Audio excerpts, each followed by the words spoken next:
Hello, dear friends. This tariff issue has advantages and disadvantages, like everything in life, but I hope it will be for the better in the long run. At the moment, it's traumatic. Opinion piece. End of globalism. Global impact. Historic change. Liberation Day. All-out trade war. Declaration of Independence. Black Thursday on Wall Street. Let's start. Trump's trade policy demonstrates that the era of globalization as we knew it is over and marks a change in the economic model that dominated the world for 40 years. This announcement marks a before and after in the history of international trade. The US was the main proponent of free trade since World War II, and that is over. President Trump says that Wednesday, April 2nd, will go down in history as a declaration of economic independence. Although this policy doesn't eliminate globalization completely, it does alter its form, promoting a geographical redistribution of production chains. Opinions. Sierra believes that April 2nd marks the official beginning of the golden age for humankind. The intelligence of the storm rider helps us understand the reasons behind the tariffs. It is vital to create a new financial system to stop eternal wars. It seems these tariffs are intended to bring down the financial system from the dark side. That is why the Internal Revenue Service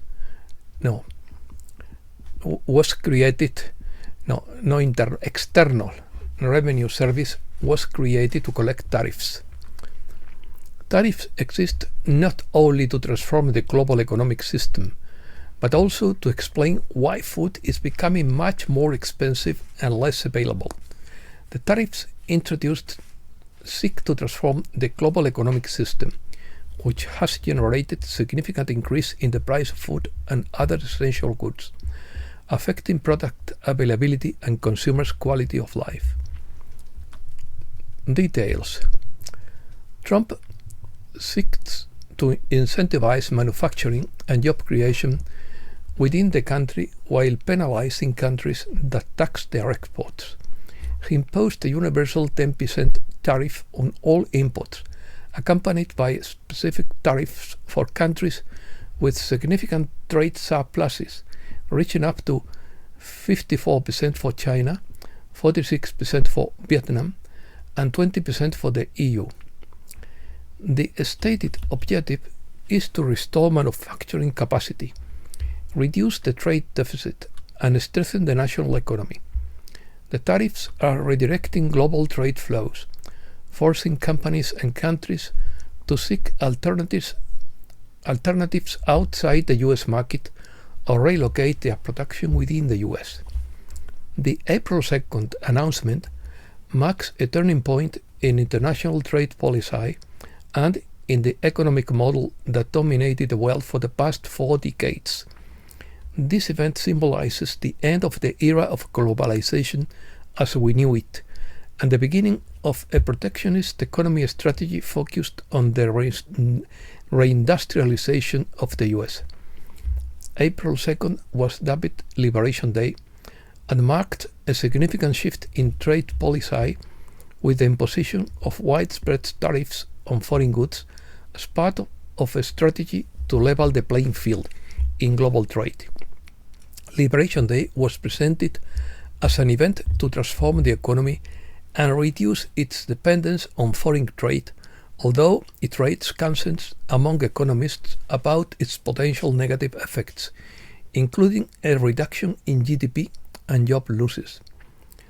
This symbolizes a radical shift in economic focus, with profound consequences for international trade and global economic stability. Trump declared that this day would be remembered as a declaration of economic independence, underscoring his intention to shift the global economic paradigm toward a model more focused on national self-sufficiency. Breaking news. Trump announces tariffs of 20% for the EU, 34 20% on China and a minimum of 10% for everyone. China and Europe raised their tariffs earlier, and no one said anything. Trump has just waged an all-out war on trade. Tariffs are shaking markets and raising fears of recession. Stock record their worst day since 2020.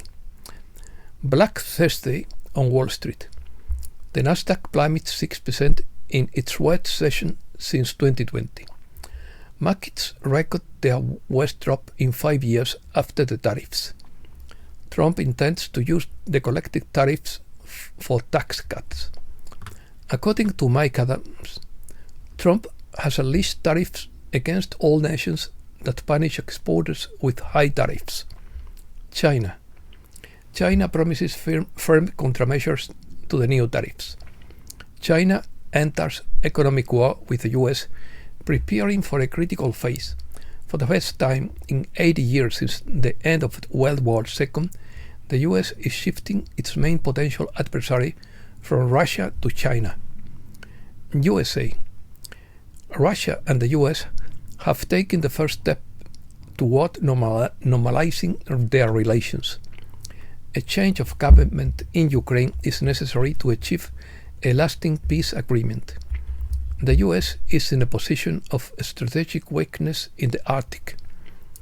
JFK, director of Oliver Stone, calls for an investigation into Kennedy's assassination. Texas hit by dozens of earthquakes in less than 24 hours. Florida Senate passes bill banning geoengineering and weather modification. New microscopy video shows strange biological masses falling from the sky in Florida, according to Mike Adams. Europe. Trump deals an $81 billion blow to the EU and $4 billion blow to Spain. Brussels enters the trade war and announces a counterattack. The EU doesn't want to take action against the US, but has a retaliation plan. Tariffs could benefit European consumers. They could make domestic products cheaper in the short term. Reciprocal tariffs represent a ceiling. The goal is to reduce tariffs to zero by eliminating all trade barriers. If the EU increases its base tariffs, all that happens is that the US increases them in proportion. The EU is preparing significant sanctions against the social network X. Companies are interested in re-entering the Russian market. European suicidal leaders opposed reopening the Nord Stream 2 gas pipeline to avoid an economic collapse. Trump's son says, Le Pen's verdict proves Vance is right about the EU. Hungary withdraws from the International Criminal Court. Americas. Mexico suffers first blow to its automotive industry after the tariffs. Mexican Carlos Slim remains among the 20 richest people in the world. Milei says he benefited from Trump's 10% tariff. Chile responds to the tariff war by getting closer to India. Brazil rejects request for pretrial detention against Bolsonaro. Cuba will resume sambo wrestling in collaboration with Russia. And that's all for today. Thanks a lot, dear friends.